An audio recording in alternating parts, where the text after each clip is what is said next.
Hello, everyone. Welcome to CISO platform. I would like to thank all our speakers today and our community partner, FireCompass, for supporting the webinar.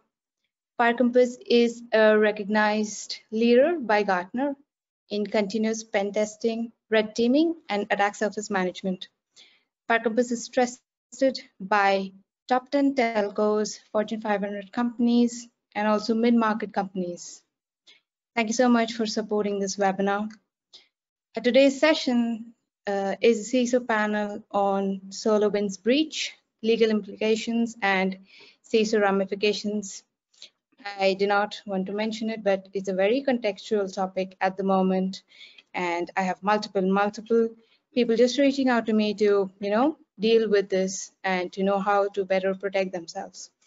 Our speakers today are Matthew Rosenquist, Jim Routh, and Michael Reese. Thank you so much for joining us. I think we'll take the audience Q&A in the last 10 minutes of the session after the panel discussion. And today's moderator is Matthew. Yeah, unfortunately, my webcam is not going to be working today, but that will not inhibit me from moderating this wonderful panel. So let's go ahead and jump into it. Welcome, everyone, to the live panel discussing the recently announced Security and Exchange Commission's case against SolarWinds, and specifically against its Chief Information Security Officer. And I'm joined by two fellow cybersecurity professionals, Jim Routh and Michael Reese. Now, Jim has over 22 years in cybersecurity leadership as a CISO board member, advisor for companies such as KPMG, JP Morgan Chase, Aetna, Mass Mutual, and most recently as the Chief Trust Officer for Saviynt. Did I pronounce that right, Jim? Saviynt? Saviynt. My apologies. And no, Michael's got 17 years in cybersecurity and IT as a director, a CISO, adjunct professor, and is currently the CISO of Charge EPC. Welcome, gentlemen. Thanks, Matthew. Thank you, Matthew. And my name is Matthew Rosenquist. I am your spirited and highly caffeinated moderator for today's discussion. I'm a CISO, cybersecurity strategist, an industry advisor with 35 years in the security industry. And again, I would also like to thank CISO Platform for hosting the community panel today. And we have to ask ourselves, so why are we discussing this case? And the answer is this topic has created a number of heated discussions in the hallways of CISOs across the country and globe, bifurcating the cybersecurity professional community into two opposing groups or camps, if you will. And this is, for this year, this has been one of the most passionate topics people have just dove into, with one side declaring SEC actions to be an affront to the role of CISOs, essentially unfairly targeting them as scapegoats and making their already difficult job unnecessarily more problematic. And the other side tends to be stating that this is a matter where individuals broke the rules and are being held accountable. And this case is not necessarily forcing any specific set of security controls onto public companies. So those tend to be the sides. I'm sure we'll cover lots more angles here, but let's get into the debate. But before I do, a couple of foundational pieces we do need to talk about first to set the stage. The SEC, for those who don't know, is an independent federal administrative agency with the mission of protecting investors and their rights. And that includes making sure there is not unfair market manipulations. This is part of their role and mission. And we're going to be talking about the complaint that the SEC has published. Now, the full 68-page complaint is available on their website, and it provides details on all the different claims, especially the claims of fraud. And for those of you who are interested in a formal definition of what fraud is, take a look at the penal code under section 532, specifically subsection A, and it actually talks about what fraud is when it comes to companies and their officials when they're filling out forms and things that they have to do in their official capacity. And lastly, it is very important to note throughout our discussion here that in our justice system, all accused are innocent until proven guilty. The SEC prosecution has the burden of proof to establish guilt, and it is up to a judge or jury to decide that fact. We are not deciding guilt today, and we must treat all those accused in this case as simply that, simply accused, innocent until proven guilty. Okay, and with that, let's jump into some questions. And Jim, I'm gonna direct this at you first here. Why do you think there's so much, vitriol in this case? I have seen tremendous fear and passion and anger expressed by professionals in our industry. So what's gotten people's goat about this one? Yeah, I think first and foremost, this is a precedent-setting event, and that is not uncommon for the enforcement of new regulatory requirements. Because the way our legal regulatory process works is legislation typically initiates the need for change in regulatory governance. And then the regulators figure out how to enforce that change. And that usually takes years, and there's lots of interaction between the private sector and the public sector to work through the mechanics of how to actually do enforcement. And then the practices that enterprises need to adjust are kind of worked out during that process as well. And there's somewhat of a collaborative effort between the regulator and the private industry to kind of work out the kinks, so to speak. But when there's an enforcement action taken like this, it sets a precedent for how the agency, in this case the SEC, will do enforcement. And in this particular case, we've got a CISO that's basically being reprimanded for not sharing information at the right time around security posture, as well as not sharing the right information on both counts. And the enforcement action against an individual as a CISO, it sets a precedent. And that precedent has ramifications, and that's what's creating a backlash of practitioners saying, wait a minute here. This enforcement action appears to be a bit draconian, enforcing on an individual and not necessarily warranted. And then as we peel back kind of the layers, there's some pretty good arguments to support the notion that this is not a precedent that is good for the industry. It's actually a precedent that is negative, has negative consequences to the industry. So some of those negative consequences include potential chief information security officers interviewing for a CISO role and deciding during the interview process that they're uncomfortable with the potential risk to them as an individual, and they step down and say, take me out of the hat. I'm not interested in interviewing any longer. And as a case in point, I sometimes do some work helping companies bring on CISOs, and I'm doing a consulting engagement right now, and there's a dozen candidates. 2 of the 12 candidates have chosen not to pursue the role simply because they're concerned about their own personal liability. And this case, the SEC's case against Tim Brown and SolarWinds, is used as the catalyst for triggering that response or action. Now, when you're in a marketplace where cybersecurity talent is scarce in terms of the availability of talent and the demand for that talent, that's problematic. That's probably not necessarily what the SEC was attempting to accomplish, but that is a byproduct of this precedent-setting event, and that creates uncertainty as well as legitimate concern. So if I'm interviewing for a CISO role, I'm much more sensitive to the protection capability offered by the company to protect me as an individual, both from a civil perspective as well as from a criminal perspective, as a result of another precedent-setting case that the FBI and the Department of Justice initiated against the Uber CISO Joe Sullivan, in which they achieved a conviction. So those two cases have changed the landscape, and CISOs are responding and reacting to that.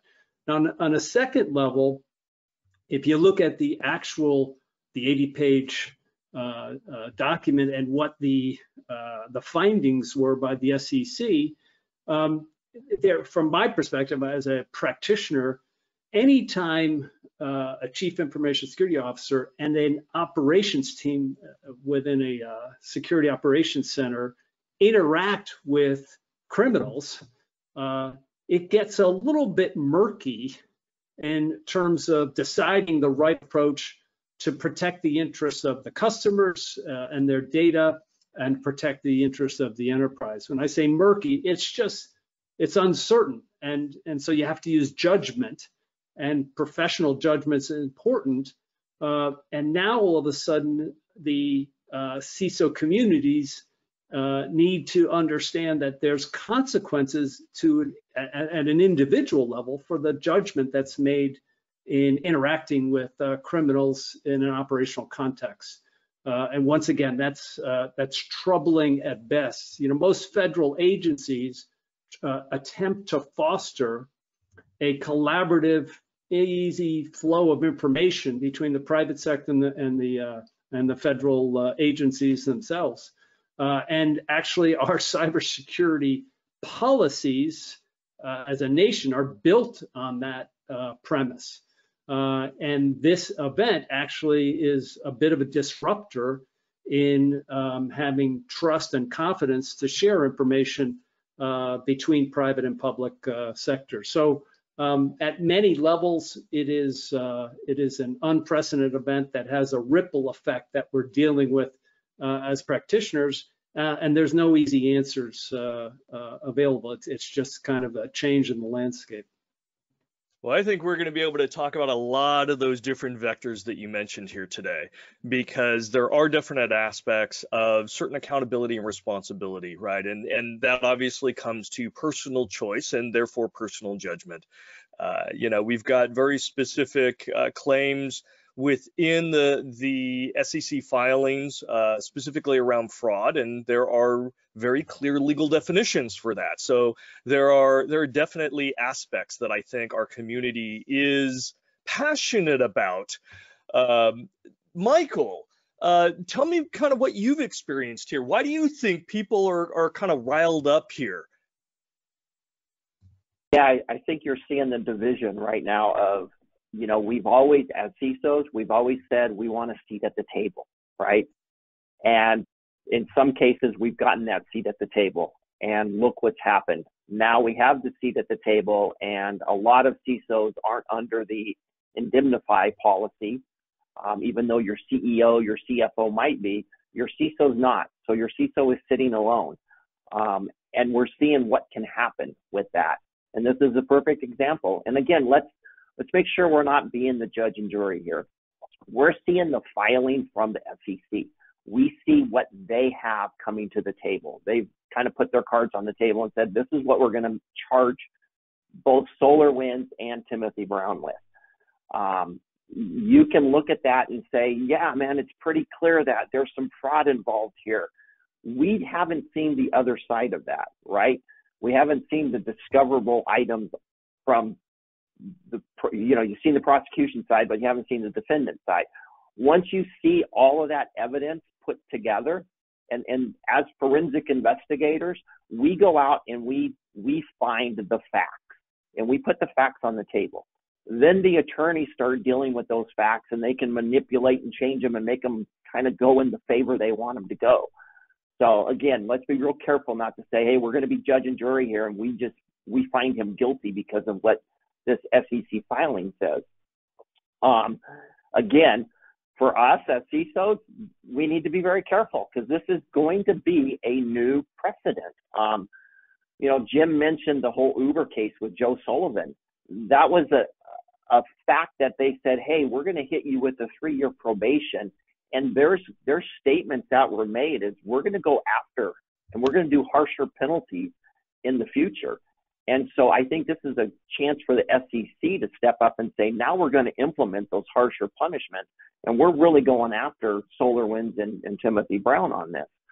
I think we need to be careful and not just what I'm going to call check the boxes when we're doing our security questionnaires, that SIG that we always have to fill out.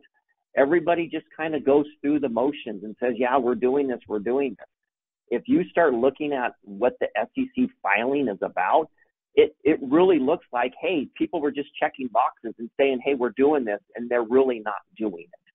So we're going to have to start really walking the walk and, you know, saying what we're doing and showing that we're really doing it. It's no longer just a verbal, yeah, we did that, we checked the box.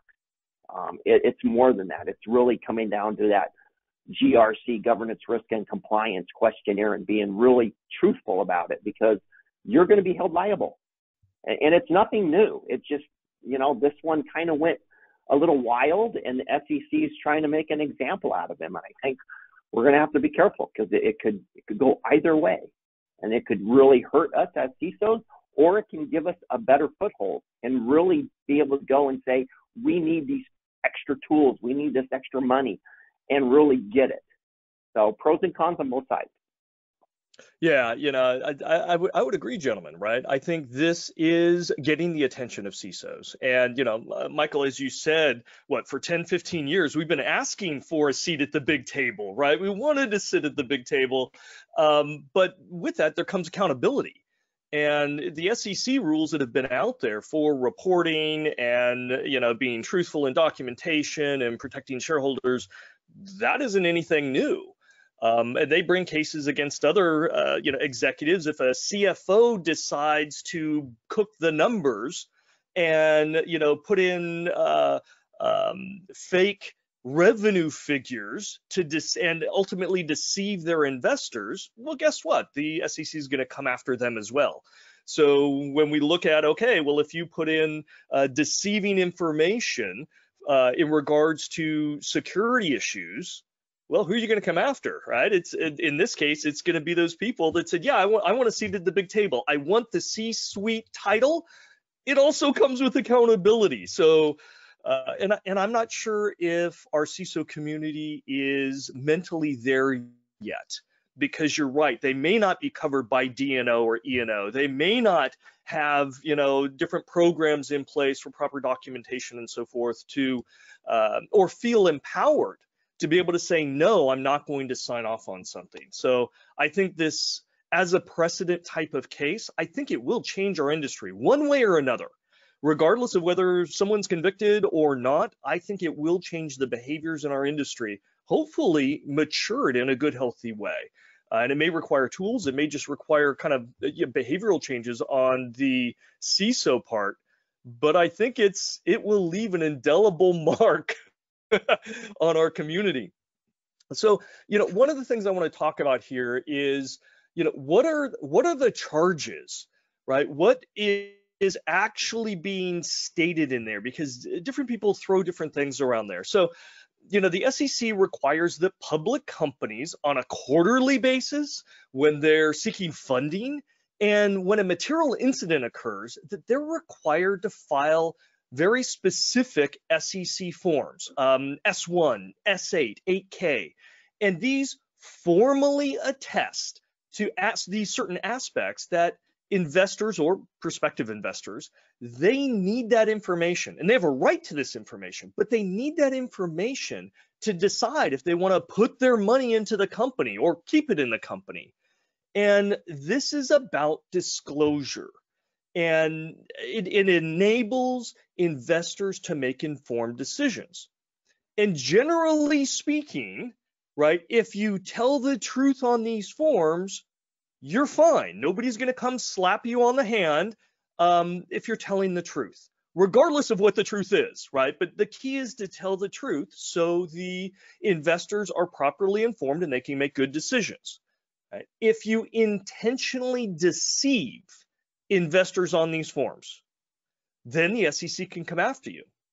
And in reading this 68-page, complaint, it makes it very clear that the SEC is taking the stand that the company and especially the CISO intentionally deceived investors, thereby fulfilling the requirements for the crime of fraud. So are you guys reading something different in the declaration or in the complaint than that? Well, there's Jim? there's two dimensions of the fundamentally. This is simplistic, but there's two dimensions to the SEC complaint. One is the timing of the notification, and the second is the content of the notification. And you can take it in either order, but those are essentially the two things. The thing to remember, I was a CISO in 6 large public companies, and every single one of them had a policy that at any time information going to a regulator had to be funneled through the legal department.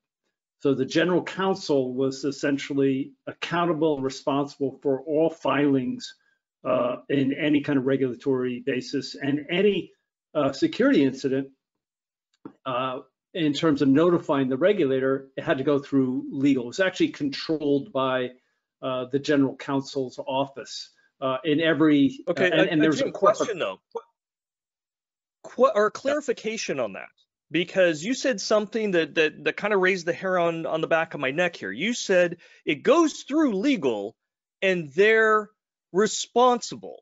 Now, every lawyer, corporate lawyer I've talked to has said, no, we advise, we don't take responsibility. The content is still yours.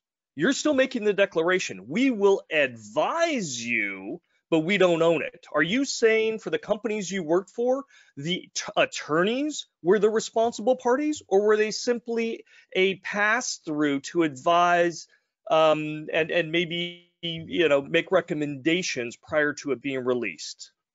What I'm saying is that the corporate policies clearly defined the responsibility for when to offer information to a regulator and to vet that information that goes to a regulator.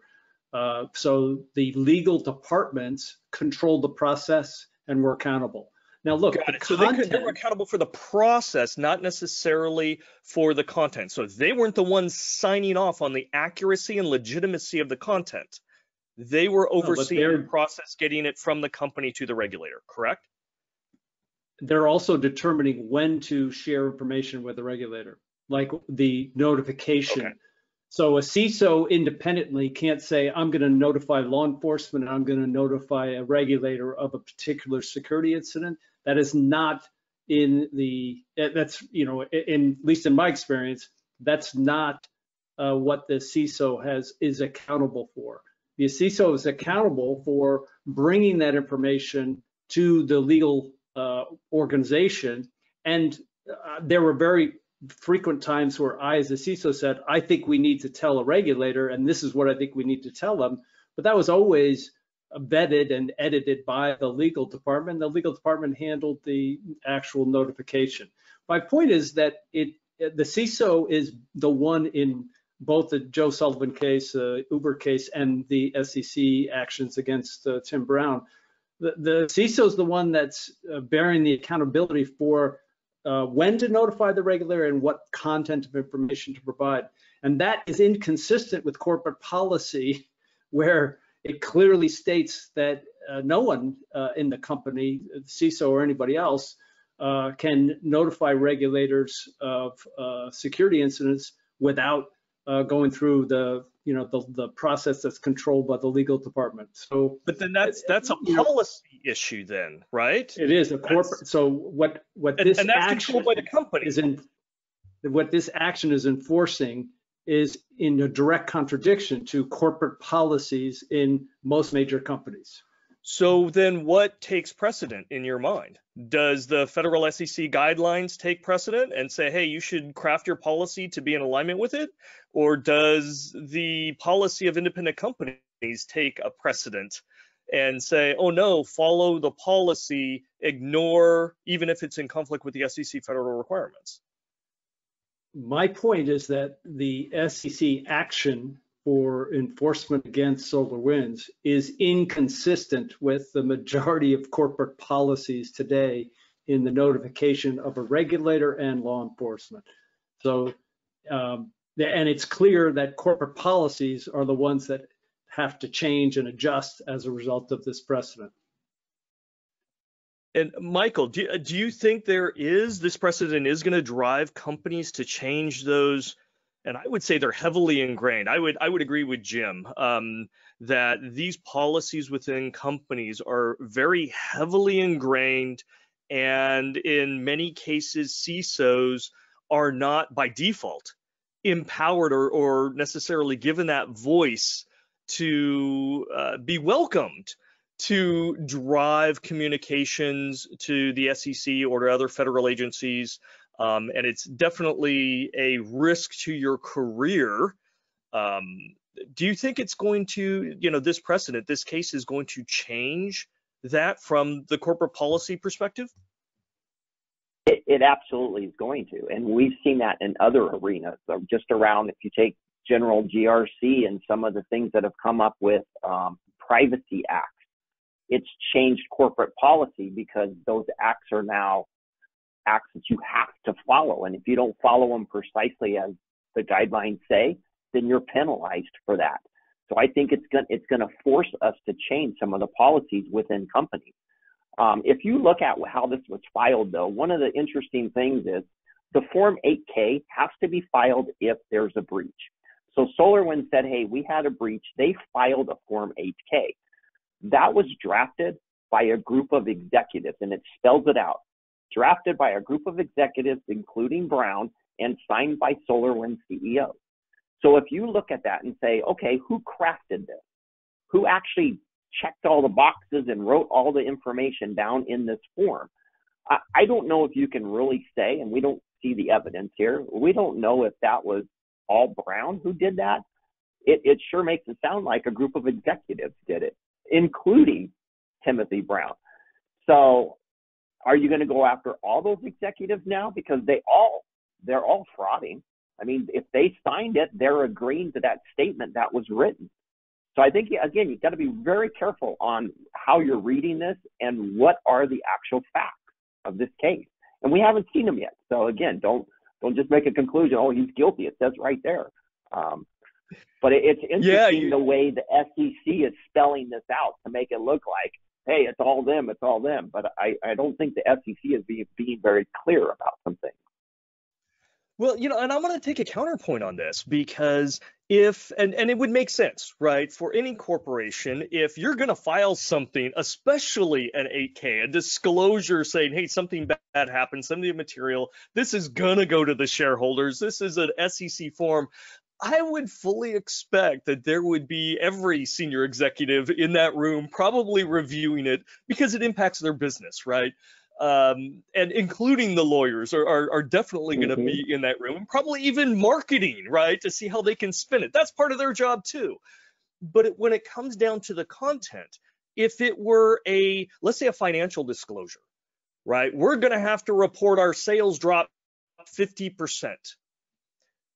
The owner of that data, right, the senior most executive that's responsible for that information is actually a chief financial officer.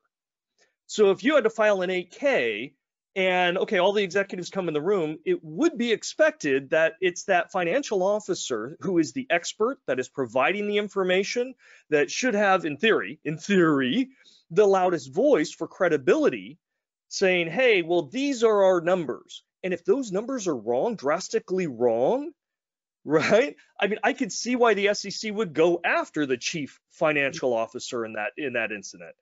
Now, in this case, we're talking about cybersecurity, right? We all know it's kind of convoluted, it's kind of messy. Not every executive truly understands that. The CISO is that guy or gal is that expert, has direct access, and it's their opinion as a senior executive to come in with a statement. And if something's wrong, they should have the expertise to identify it, call it out, and make sure that it does not go into those forms as something that could deceive the investors. That's part of their duties. So, on the flip side here, I can see why the SEC would call out the CISO in this case to say, hey, CISO, you were the top dog when it came to reporting the cybersecurity issues. If it were financial, you wouldn't be here. We'd be calling out the CFO.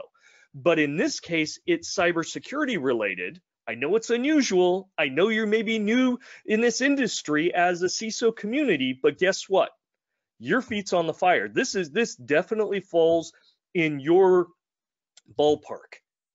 I mean, can we? Totally I agree mean, with would we agree that it could go both ways? Again, we don't have the data. Just as Michael said, we don't have those facts. Maybe he was gone that day. Maybe there was nobody in there from. Who knows? Who knows? But I can see potentially the accountability pointing back. And as Jim said, I think this is a move by the SEC to show a precedent and put pressure on companies to potentially change those policies. I don't know, Jim, what do you think? Yeah, I think I can't, predict what is driving the SEC, but, I think what you're pointing out is somewhat reasonable. The content for any kind of security disclosure publicly should come from the experts, and the experts are in the cybersecurity organization, and the cybersecurity leader represents that. So no, I have no qualms about that. And I think most CISOs would say, hey, I'm willing to step up to that responsibility, and that's part of the package here, and that's the way it should be. So I accept that as kind of one of the responsibilities. But I just want to point out that it takes two to tango. In other words, the CISO has to convince the legal department on both what information to share and when to share that information. And I don't think that's necessarily a bad thing. I think that there's some give and take that is probably helpful in protecting the enterprise. But ultimately, in terms of the technical content of the disclosure, it really does fall upon the CISO. And I think most CISOs are willing and ready to accept the accountability for that. Yeah, and just to add on to your point, I think it's not only legal. I think the CEO has probably more culpability than legal or any other executive other than the CISO in this. The CISO provides the information and can make very informed statements and call out, things that are not factual. But at the end of the day, I think the CEO has certain responsibility at being at the top of that pyramid to also make sure that everything that's being said is meeting with their fiduciary duties, is accurate, and the company is being forthright to their investors, or in this case also prospective investors. And we're not necessarily seeing this, right? The case is pointed at SolarWinds, the company, and then specifically calling out the CISO. So maybe there should be more culpability at the top end. Would either of you agree with that, or do you think the SEC filed the case correctly just at the company and the CISO? This one's going to be a little sticky when it comes to that, because remember, the CEO had just come in, I believe, in 2020.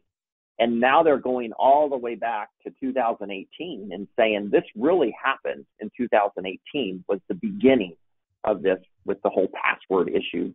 And that's where some of the fraud comes in. Well, we didn't know that. And yet here's another document that says, oh, we knew there was a password issue. We knew there were all these different problems. And I think that's what's getting them in trouble right now. You mentioned it earlier. It's a matter of being upfront and being honest. Don't lie when it comes to those documentation, because you can't go back and say, hey, I have attorney-client privilege. No, you don't. Those documents went public. So therefore, they're going to go and find all those documents that were released that said, hey, we knew about all these different issues, but yet the shareholders never knew. So all this was kept internal. So you can't really go to a new CEO who just took over and say, now we're going to blame this on you because you should have known. Well, let's go back. Do you go after the old CEO So there's a lot of different variables in this to go, you know, who's going to be the scapegoat? And that's really what it's going to come down to. And I think they're both going to have a great defense to put on, both SolarWinds and Timothy Brown. So it's going to be a very interesting case. But let's be careful not to judge it and be the jury up front. But we can take all this information and apply it to what we do as CISOs today. And that really is coming down to, you need to do your job. You need to make sure you document stuff. And if you have to send that documentation up the line, then do it. And I hate to say it to CYA, you know, but in some cases, that's what it is. I do it all the time. I cover my butt because I don't know what's going to happen. That's just the way we have to do it. And everybody else is doing the same thing. So don't lie on those documents because you're going to get caught eventually. Jim, do you think there's a wider net of culpability here that the SEC has missed? No, no, I don't think there's a wider net of culpability. In fact, I think it's probably more narrow. I think they've overextended a bit in their reach and their enforcement action. And as I said, I think it's going to, there's a consequence of doing damage to the entire industry in reducing the incentive to share information early and share, sensitive information with the regulators overall. And I think that's actually not helping resilience across enterprises. It's hurting resilience across enterprises. So, I think any regulatory agency has to balance a relationship with the private sector, recognizing that the majority of critical infrastructure resides in the private sector, and achieving a level of resilience that is necessary means cooperation and collaboration. And this doesn't foster collaboration or cooperation. It actually constrains it going forward, and that's not a healthy indication for the industry as a whole. Well, let me take an opposing view on that, because the SEC's mission, what we pay our tax dollars for the SEC to accomplish, is not to foster CISO communities or even be nice to CISO. It's really about protecting investors. And so I would expect as a taxpayer, right, that if the SEC has a situation where the investors are not being properly formed as per their rights, they need to go after it. That's what I want them to do. I don't want them to sit on their laurels and go, maybe that'll be too disruptive to the CISO community. No, I want them to go after anybody who is intentionally committing fraud to the detriment of investors. That's their job, right? It's not to handhold CISO communities or to go, oh, poor CISOs, oh, this might be disruptive. This is to identify and prosecute fraud, right? This is it's not binary. The decisions and enforcement actions of the SEC are not binary. They're judgmental. They're subjective. They're based on established practices and norms. And the established practices and norms are what have to evolve and change to improve resilience. And punitive action against individuals specifically it doesn't foster that, doesn't improve that. It actually makes it more difficult. So what you're saying is that from an investor perspective, I want the SEC to be proactive in going after potential criminal activity. I'm not necessarily seeing criminal activity in the information that's been shared so far. And being a practitioner, I'm going to reserve judgment until all facts are available, as Michael said. And I'm not going to automatically blame the practitioner, because I know how difficult it is to make the right decisions at the right time at enterprise scale for cybersecurity, both yesterday, today, and tomorrow. So that's my view.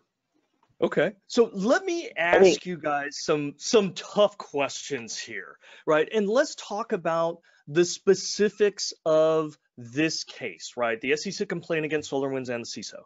And I'm referring specifically to paragraphs 14 through 17 in the document. So if people want to go look at that, right? The SEC claims, and again, this is claims, they haven't proven it yet, but the SEC claims that the CISO knew of attacks against 3 different customers.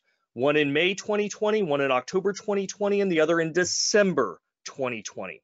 Now, after the last attack, the one in December, they then decided to file a Form 8K disclosure to the SEC.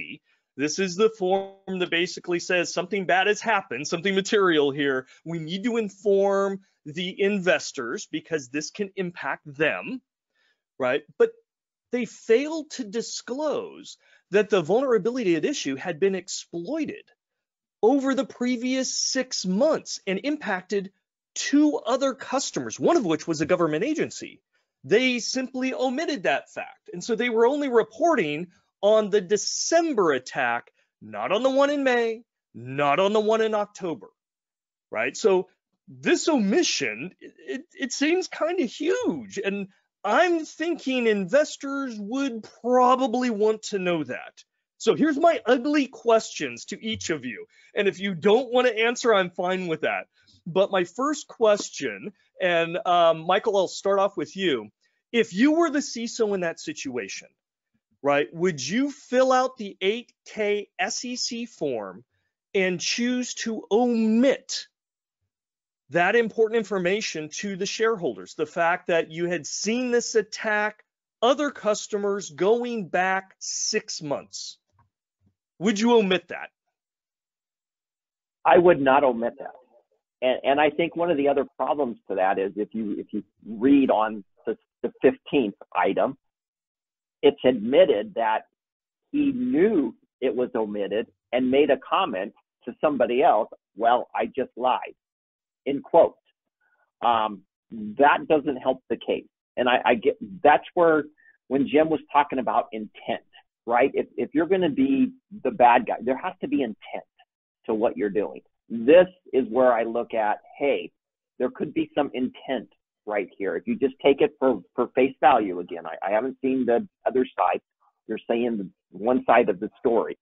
And we don't know if that's actually in context also, right? Because we're only seeing a little bit blurb, and sometimes they can take things out of order. So until you read everything and you see it all, you really don't know. But yes, from what I'm seeing, I can say, yeah, he obviously knew. They knew there was an issue prior to this when they filled out the paperwork, and they omitted it. So does that bring intent? It kind of does. I mean, in the legal system, it does. You have to still prove it, but you can't omit things like that, especially if we as CISOs, we want a seat at that table. We have a responsibility now. And that responsibility is to make sure everybody knows what's going on in our security realm. And if that means you have to bring out the old dirty dirt, that's what you have to do. Okay, and so good or bad, it doesn't matter. That's our job. That's what we get paid for. We are the SMEs. We're those guys. We're the expert in this arena. They're relying on us to be able to tell them what's right and what's wrong in the cybersecurity world. So we have to do our job. So Jim, same question to you. You're the CISO in that situation. Would you fill out that 8K SEC form and choose to omit the prior attacks, knowing, going back 6 months? So based on the limited information that I have today, I would say, no, I'd want to include that information. It's obviously related. What I don't know is when Tim knew what he knew.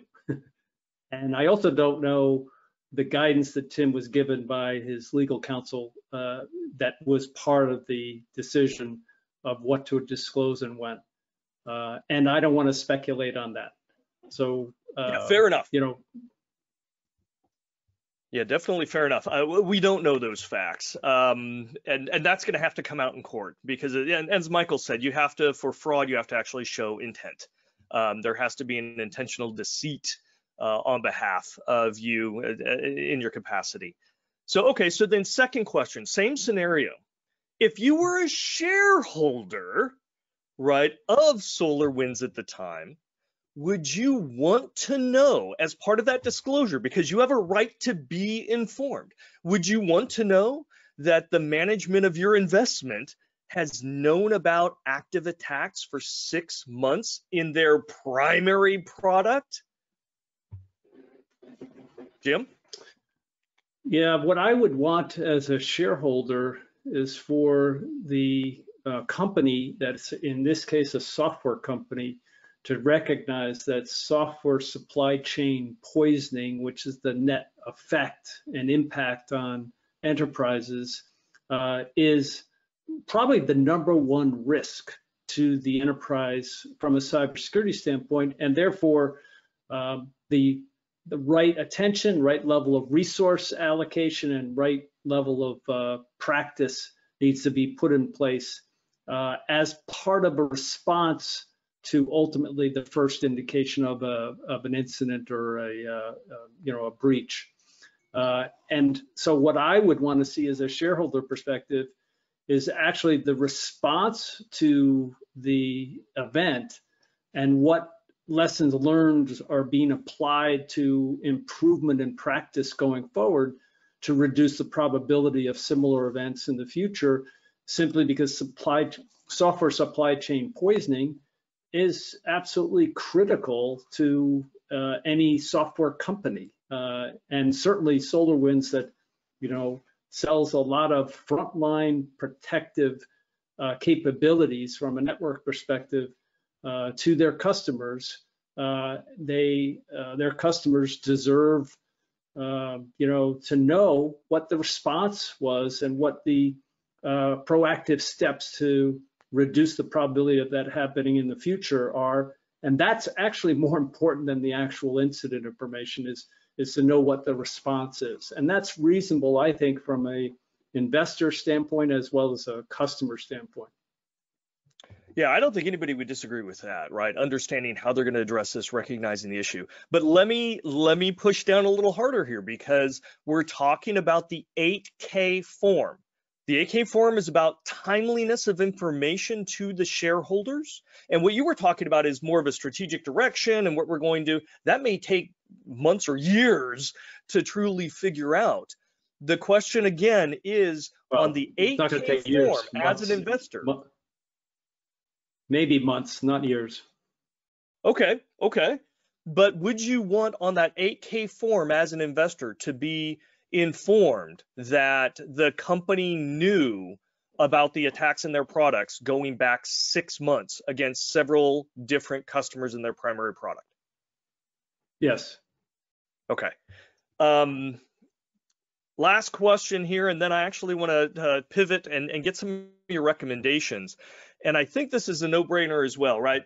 And it's because I'm approaching this from different perspectives, the CISO perspective, the shareholder perspective. If you were actually a customer, right, you had SolarWinds products installed in your system, can we collectively agree that we would also want to be informed from our vendor that, yes, not only were they hacked, but they knew of this situation, and there were other customers that going back 6 months, as a customer of theirs, I assume we would want to know that information. And if that has to be revealed in an 8K, so be it. But is there any disagreement that as a customer, they were probably expecting to be informed prior, or at least with complete information? Yeah, I think that's a reasonable, consistent expectation of customers. Okay. All right, so now that we've kind of torn this fun little case apart, where do we go from here, right? It sounds like this is a precedent. It sounds like a message is being sent, whether it's direct or indirect, and it's going to be concerning to CISOs. We've already seen that, and it's probably going to shape future CISOs. So my question, and Michael, I want to start with you here. How should CISOs today adapt? And again, the case isn't decided. There is no conviction, innocent until proven guilty. But from the perspective of what we're seeing in the news and what we're all discussing as a community, how should CISOs start to adapt? Your thoughts? Yeah, it's a game changer. It really is. And we can say, oh, no, we kind of saw some of this happening, and the CISOs, they want a seat at the table. We're going to give them that. It changes the direction of what a CISO is going to be responsible for. And I think Jim had a great point. He's working right now with a company. They're looking for a CISO. You had 2 folks just drop out because of this. It's a liability, right? So you as a CISO have to decide, is that the role that I'm ready to take on? Because it's a new role. It's not a role that we all used to have. Yeah, you might have been even a officer of the company as a CISO, but you were never put your feet to the fire to say, hey, you are liable for what's happening on the security side. And we know, guys, this breach that happened, this wasn't a little bitty breach.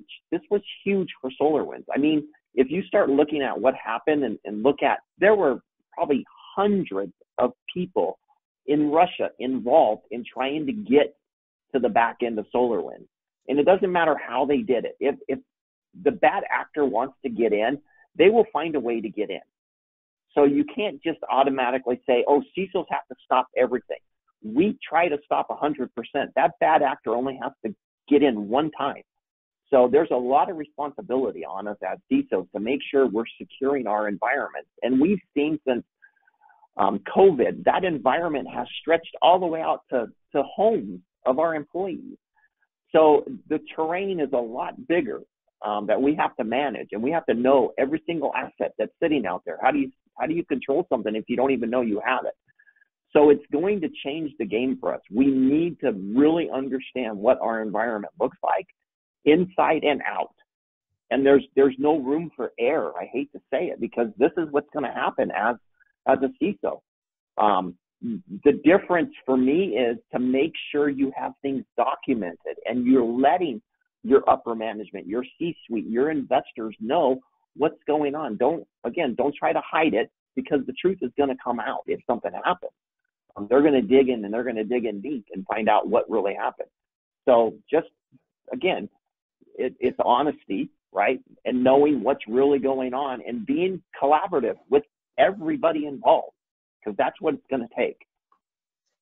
Got it. So it's that mental shift for accountability, responsibility, and you also mentioned, a good documentation process, right? And especially if something comes to court, you do want to have that good documentation to show that you were acting ethically, to show that you were doing the right thing, you were acting, in good faith, right? And mistakes might get made, it happens, but if you've got that documentation to show, hey, yes, you were acting in good faith, it's kind of tough for somebody to get convicted for fraud when they can show that. So Jim, how do we change? What should we be thinking about? What's your advice to CISOs as we look forward, even not knowing the resolution of this case? Yeah, I think there's actually 3 levels of fundamental change that we are seeing and will continue to see going forward from a CISO perspective. The first is that identity access management capability embedded in a DevOps process, in a software pipeline, is really weak from a practice perspective in the industry today. And there's a whole bunch of drivers and reasons for that, but essentially cloud-first software development is fundamentally different than on-prem software development. And as cybersecurity practitioners, we have to understand the differences and put the right level of controls in place. And it's very, very different in a cloud-first model. And that's one of the the impacts of learning from this incident in SolarWinds, is that we have to have better identity access management processes to govern access to the software supply chain. And that software supply chain is really cloud-based. And so how we do that is fundamentally different than the way we do it on-prem. So that's a fertile ground for lessons learned going forward as cybersecurity practitioners and certainly as CISOs. The second is that the CISO today, whether enterprises accept it or not, has and should have more influence over when a security incident is reported to regulators and what the content is. And for the simple reason that, like it or not, the CISO is the one that's being held accountable for. So that should automatically provide, impetus for the CISO to recognize that their say may carry more weight than legal or the chief counsel or in the legal reporting process that's in place in most enterprises today. So there's a fundamental shift that I anticipate seeing as a result of that. And the third, which the point that Michael made, is that CISOs coming into a new organization, they're spending a lot more time today negotiating the indemnification protection that's part of the responsibility, whether it's a company officer position or not. And that's changing the dynamic in the marketplace. So those three things are really happening as a result, both of the incident itself in terms of a software supply chain poisoning event, but also in the SEC enforcement of the reporting responsibilities at the enterprise level. I see those three changes going forward. Yeah, and I've had some interesting conversations with the industry, with a number of recommendations, and let me list off 5 here, and tell me if you guys agree or if there's a particular one that you guys think is more valuable, or maybe one you think should be off the list. Number 1 is to clearly document the roles and responsibilities of that CISO. Right? Are they going to have final say? Do they actually have to sign off on it? After a legal reviews it and gives a thumbs up, does any minor changes, does it have to go back to the CISO to get approval for these types of disclosures? That'd be one. The clear documented roles and responsibilities. The second, if you're going and getting a job as a CISO, you really should have, D&O insurance and maybe E&O insurance. So we're talking, directors and officers insurance. We're talking errors and omissions insurance for that coverage, that liability coverage. The third, and this actually came, I have to give credit to Ira Winkler. I was chatting with him. He actually recommended to negotiate that the CISO can have a private attorney, their own private attorney, review legal documents before they go out for these public, right, the SEC filings, not necessarily for everything. I thought that would be a fundamental shift. I don't know of any corporation that allows that. But I think that might be a great evolution in our industry, to be able to have your own private attorney to make sure that you aren't, in a bad position later on. The fourth would be have an ethics program. I've seen this work actually quite well, even in large organizations. If you have a formal ethics program and an ethics committee that reports up, there may be opportunities and additional pressure to make sure that potentially deceptive information is not inappropriately pushed out to investors.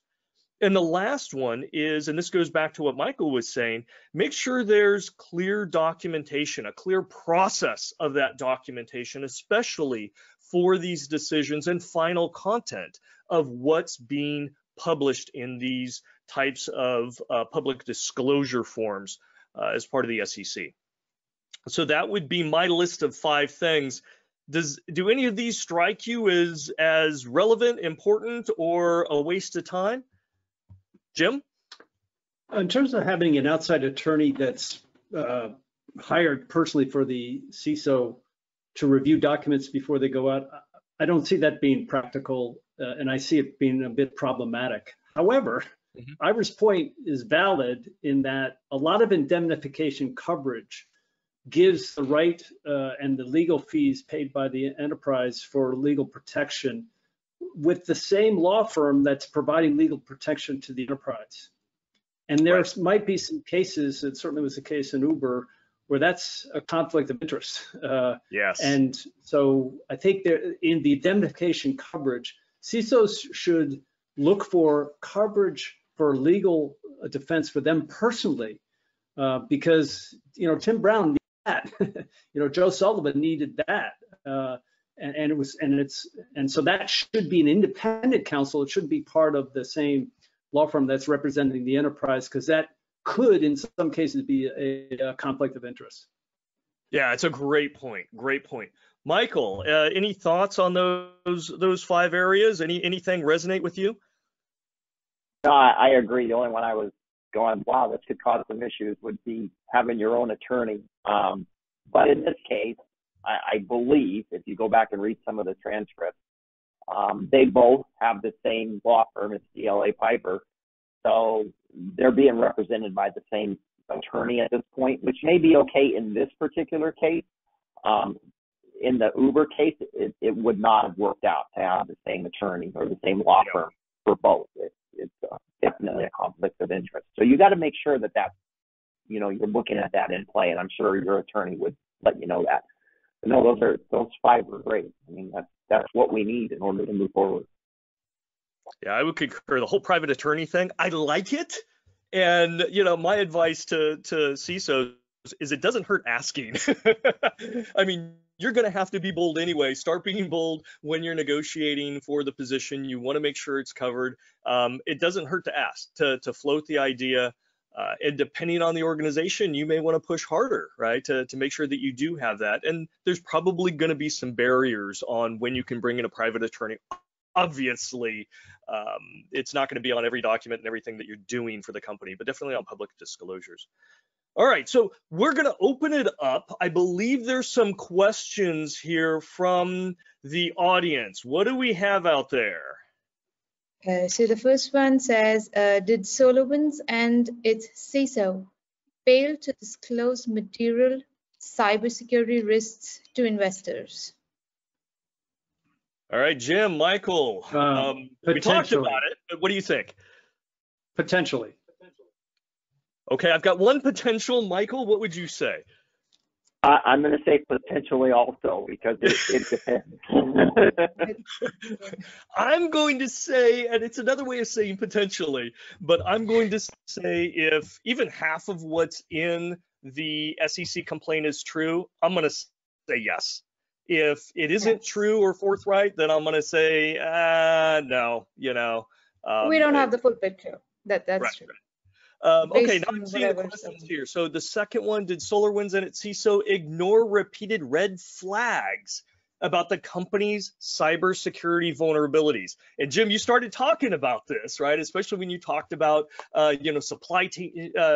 supply chain issues. And Michael, you talked about, right, nation state attackers. And I mean, ultimately, the audience needs to know what there were 18,000 potential victims at the compromise of their primary product. Now, not all of them were victimized, but, Jim, I'll start with you. Do you think from a risk perspective, and kind of gets away from the case of fraud, but just from a risk management perspective, did SolarWinds drop the ball here? No, I don't have information to support that premise at all. What I would say is that identity access management practice in software development in a cloud-first model across every single enterprise sucks, right? It's inadequate, insufficient, not enough.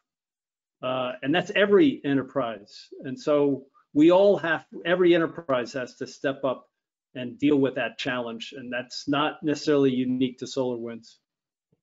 Yeah, Michael, your thoughts? Yeah, we see that across the board, right? And I know Jim used the word DevOps.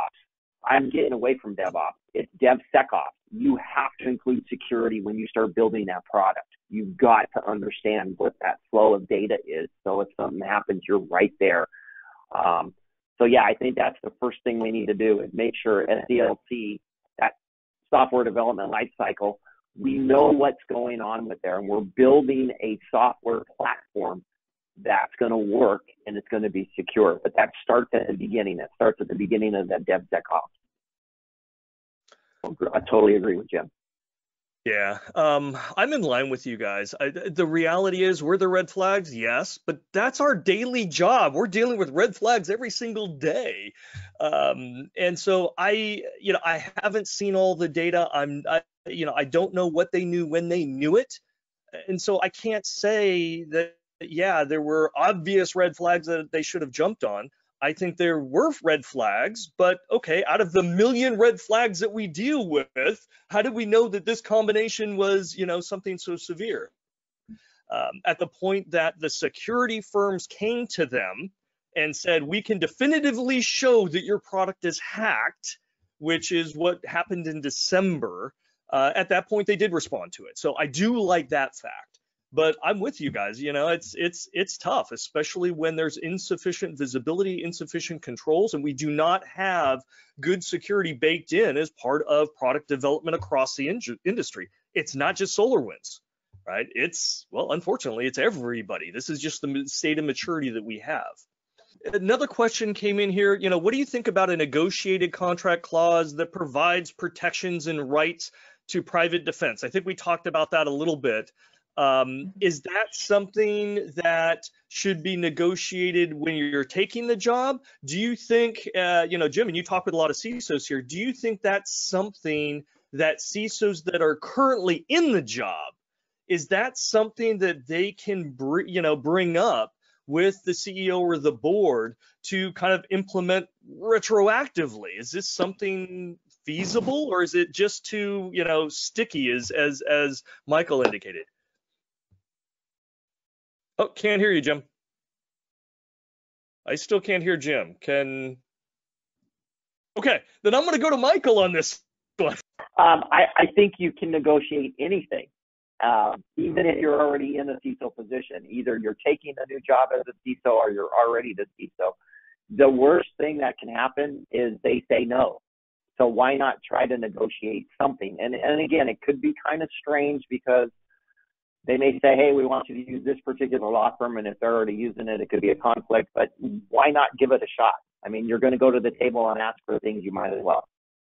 Yeah, the worst case they can say is no, right? And then you've got to make a decision whether you're comfortable with that or not. Correct. Jim typed in here, and I'll read it for him.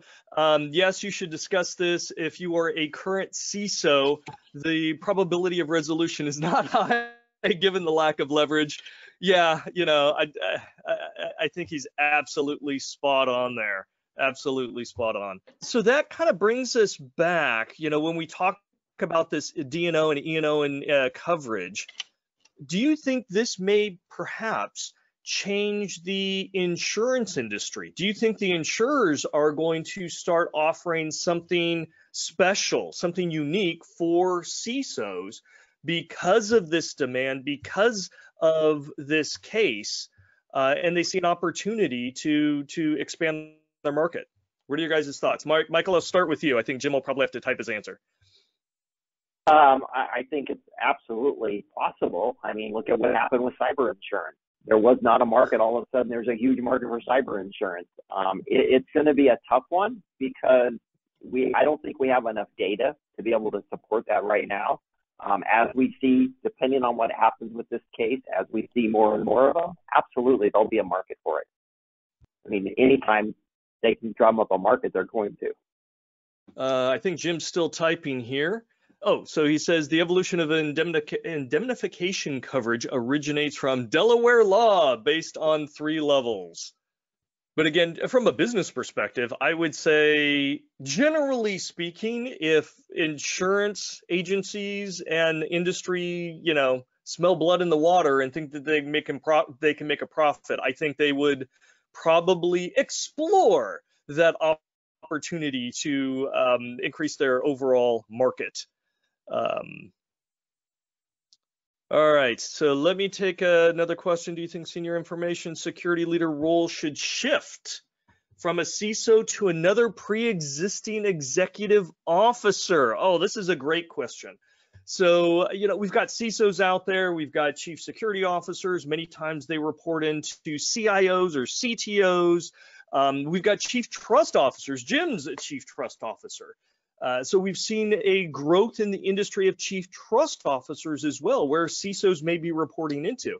So question goes to you, do you think that the responsibility for all this should transition away from the CISO? And it almost sounds like, hey, you get pushed down to the kids' table, right? And one of the more senior officers, right, that chief trust officer or that CIO or CTO or whomever it is, that they should own the accountability and the final say for cybersecurity disclosures in those forms we talked about, right?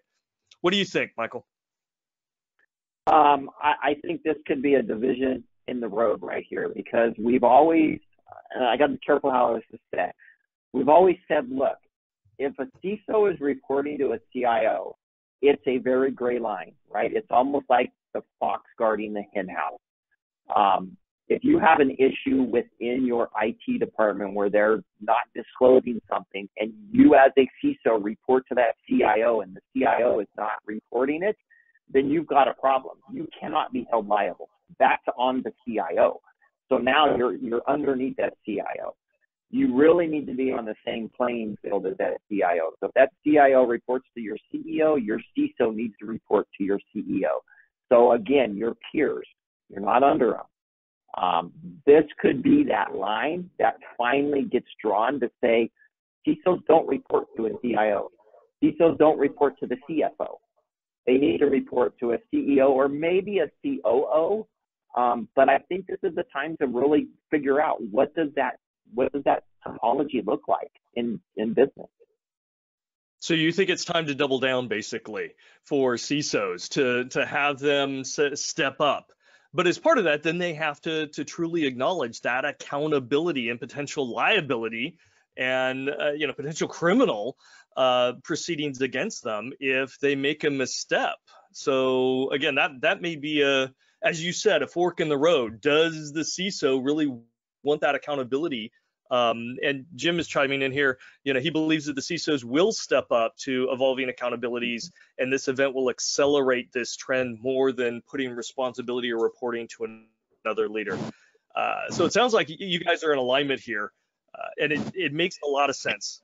As we said, this is a precedent type of case that's already generating huge amounts of discussion and learning. This, I believe, will evolve or help evolve the CISO role in industry. So that's just fantastic. All right, we are 17 minutes after the hour here. I'm going to wrap this up. I do want to thank both of you for your insights and CISO Platform for hosting this community panel discussion. I hope everyone listening has broadened their knowledge and perspectives. The cybersecurity industry is challenging enough without additional fear and uncertainty and doubt, and we must all constructively communicate and work through challenging issues just like this together. Thank you all. Absolutely. Thank you so much for this wonderful session. Thank you to all the speakers for this beautiful session. I know we're over time and we were all really involved in this session, so thank you so much. I'm so sorry, Matthew, we couldn't see you on the webcam, but next time we'll fix that. It would just scare people, right? I don't want small children to cry as they look at my face. So we must do that. Never mind. We'll try to see if we can fix it in the recording in some way. Just before we leave, I'd once again like to thank our speakers and our community partner, FireCompass, for supporting the webinar. FireCompass is a recognized leader by Gartner in continuous pen testing, red teaming, and attack surface management. FireCompass is a trusted company by top 10 telcos, Fortune 500 companies, and also mid-market companies. Thank you so much to the speakers. Extremely grateful and honored to have you in this discussion, and to all the audience. We were full today. There were people who weren't able to join us, so that is great. It was a very exciting session, and I think it was houseful till almost the end. And now we'll wrap and hope to see you all in another very interesting session, the next one, which we'll plan soon. Thank you so much, Jim, Michael, Matthew. Extremely grateful for joining us today. Have a good morning. Bye-bye.